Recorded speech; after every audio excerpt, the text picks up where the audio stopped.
Hi hello happy Deepavali. കുറേ ദിവസമായില്ലേ ദീപാവലിയൊക്കെ കഴിഞ്ഞിട്ട്. പക്ഷെ വീഡിയോ എപ്പോഴാണ് പോസ്റ്റ് ചെയ്യാൻ പറ്റിയത്? ഇന്ന് ഞങ്ങൾ അൽസാറിൻ്റെ ദീപാവലി പരിപാടി കണ്ടല്ലോ. നമ്മൾ നാട്ടിലാണെങ്കിൽ ഇപ്പോൾ ഇതൊക്കെ മിസ് ചെയ്യുന്നില്ലേ. നമുക്കൊരു ദിവസം ലീവും കിട്ടും. നമ്മൾ രാത്രിയാവണം വരെ വെയിറ്റ് ചെയ്ത് നിൽക്കും. പടക്കം രാത്രിയാവണ്ടേ, അപ്പോൾ രാത്രി വരെ വെയിറ്റ് ചെയ്യും. ഇവിടെ വന്നതിന് ശേഷമാണ് ഓരോ ചെറിയ കാര്യങ്ങളും ആഘോഷിക്കാൻ നിർത്തിയത്. ഇപ്പം ഞങ്ങളിതുപോലെ കുറേ വിളക്കാളും ലൈറ്റ്സൊക്കെ സെറ്റ് ചെയ്തിട്ടോ.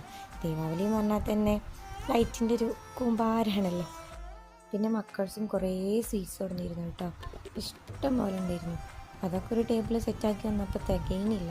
പിന്നെ ഞങ്ങൾ 2 ടേബിളൊക്കെ എടുത്ത് സെറ്റാക്കി ഞങ്ങൾ ദീപാവലി ആഘോഷം അങ്ങനെയൊക്കെ ആയിരുന്നു കേട്ടോ. പിന്നെ കുറേ ഫോട്ടോഷൂട്ടും കാര്യങ്ങളൊക്കെ ആക്കിയിട്ട് ഇതാണ് കേട്ടോ ഞങ്ങൾ സെറ്റാക്കി. നിങ്ങൾക്ക് ഇഷ്ടമായോ? നിങ്ങൾ കമൻറ്റ് ചെയ്യണം കേട്ടോ. നല്ല ഭംഗിയുണ്ടായിരുന്നു അല്ലേ. സ്വീറ്റ് കഴിക്കുന്ന തിരക്കിൽ വീഡിയോ ഇടാൻ വിട്ടുപോയി. അപ്പം എങ്ങനെ ഇഷ്ടമായോ? എന്നാൽ പിന്നെ ബായ്.